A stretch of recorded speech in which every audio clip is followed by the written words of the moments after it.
dan akan saya jelaskan dan jabarkan menjadi satu. Sebelum itu, terima kasih kepada Bapak dosen yang ada di tempat dan teman-teman yang ada di sini. Semoga teman-teman bisa mendengarkan dan memaksimalkan hasil dari presentasi saya pada pagi hari ini.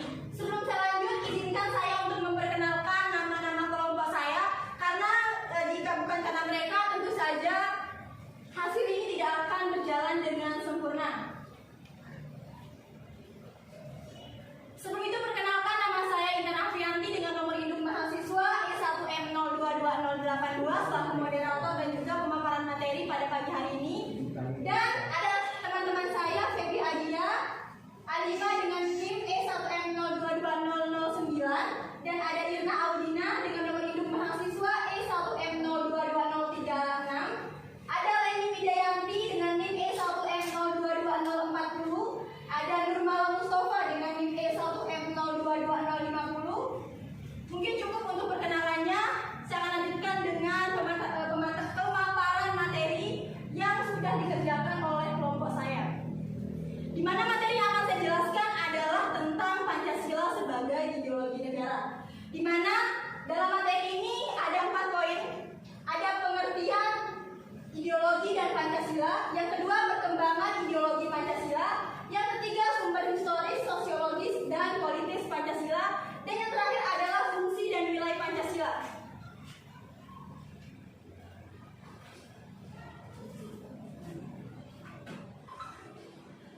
Di mana kami mengambil di sini adalah pengertian konsep dan pengertian Pancasila sebagai ideologi negara di poin pertama, karena kita tahu Pancasila adalah arah atau pengarah visi untuk mencapai cita-cita negara, di mana Pancasila adalah satu-satunya di mana visi dari Pancasila ini adalah untuk mempersatukan cita-cita yang sudah dianut oleh negara kita dari zaman dulu sebelum sampai memproklamasikan negara Indonesia.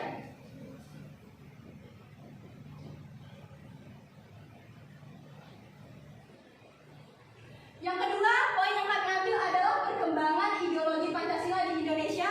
Yang pertama ada ideologi persatuan. Ideologi persatuan ini sudah jelas kita tahu bagaimana Pancasila mengarahkan dan mempersatukan masyarakatnya, mempersatukan bangsa dan negaranya. Ideologi pembangunan. Ideologi pembangunan di sini adalah bagaimana bangsa Indonesia mengambil Pancasila sebagai visi dan tujuan hidupnya, tujuan hidup bangsa Indonesia maksud saya, di mana dalam hal ini Pancasila dijadikan satu pedoman dalam pembangunan ekonomi, pembangunan hukum, pembangunan sosial.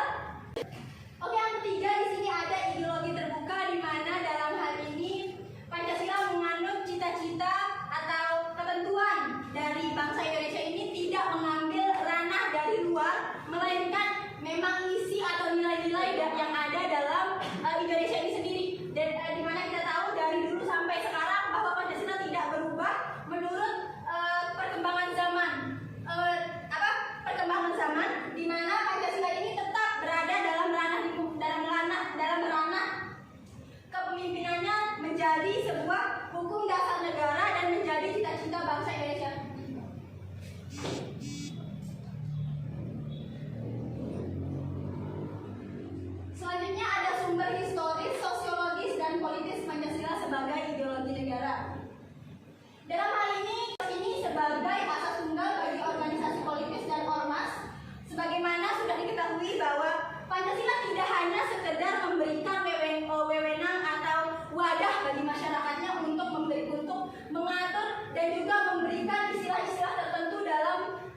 Pancasila. Namun dalam hal ini kita bisa melihat, kita bisa mengetahui bagaimana Pancasila berjalan dan dijadikan sebagai pedoman dan juga pengarah dalam tatanan kehidupan berbangsa dan bernegara di negara kita. Yang kelima adalah Undang-Undang Republik Indonesia Nomor 12 Tahun 2012 tentang pendidikan tinggi yang mencantumkan mata kuliah Pancasila sebagai mata kuliah wajib pada pasal 35 ayat 3. Dan selanjutnya adalah sumber sosiologis.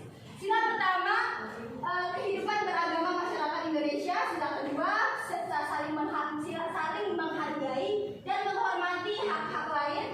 Sila ketiga, solidaritas, rasa cinta tanah air yang berwujud pada mencintai produk dalam negeri. Sila keempat, menghargai pendapat orang lain, semangat musyawarah dalam mengambil keputusan. Dan yang terakhir adalah sila kelima, sikap suka menolong, menjalankan gaya hidup sederhana, tidak menyolok atau berlebihan.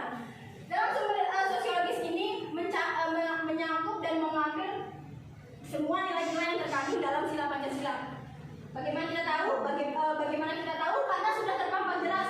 Pancasila tidak hanya memberikan penjelasan tentang nilai tentang apa sih Pancasila, apa saja isinya. Jadi semua sudah tertata jelas, semua sudah tertata rapi, dan semua sudah jelas kemana arahnya, apa tujuannya, bagaimana, dan itu sudah jelas jika kita melihat dengan apa sih nilai-nilai Pancasila.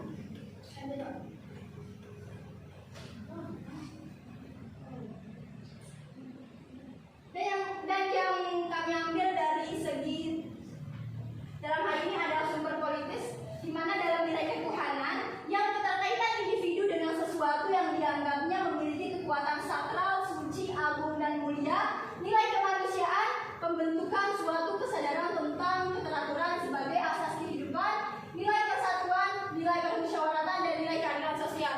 Berbeda dengan nilai dari sosiologis, di mana dalam hal itu mencantumkan bagaimana peranan Pancasila dalam nilai-nilai yang sudah dalam nilai-nilai keterbukaannya. Sedangkan dalam hal ini sudah dijelaskan dan sudah ditekankan kembali bagaimana cara kita sebagai bangsa Indonesia melihat dan menilai apa saja sih Pancasila itu.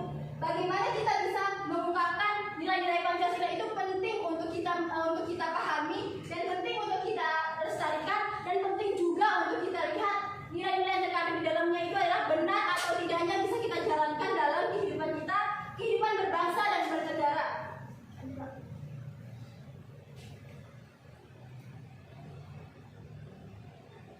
Yang keempat adalah nilai dan fungsi Pancasila sebagai ideologi negara. Seperti yang sudah saya jelaskan di awal tadi, Pancasila sebagai dasar negara Indonesia, di mana dalam hal ini kita tahu Pancasila itu memiliki nilai-nilai yang sangat luar biasa. Dia memiliki nilai-nilai yang memang tidak hanya tercantum dalam sila 1 sampai sila 5, di mana dia menjadi fondasi utama dasar negara Indonesia ini, sehingga kita tahu bahwa tidak salah lagi jika memang Pancasila dijadikan satu-satunya pedoman hidup dan menjadi pengarah visi untuk mencapai cita-cita dan tujuan bersama bangsa Indonesia. Yang kedua di sini Pancasila sebagai pedoman hidup bangsa, di mana dalam kehidupan ketatanegaraan bangsa Indonesia ini kita tahu untuk menjalani kehidupan berbangsa dan bernegara tentu tidak hanya melulu tentang hukum yang ada, tentang apa saja yang tidak boleh dan apa saja yang boleh, namun kembali ke isi dari Pancasila tadi. Bagaimana kita tahu bahwa Pancasila bukan hanya memberikan ketenangan, ketentraman, dan isi dari nilai-nilai yang ada, namun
sebagai kepribadian bangsa itu sudah jelas terlihat tatanan negara ini seperti apa, bagaimana keberlangsungan kehidupan dalam bangsa ini, karena sudah jelas jika kita memperlihatkan Pancasila sebagai sebagai tolak ukur kepribadian bangsa Indonesia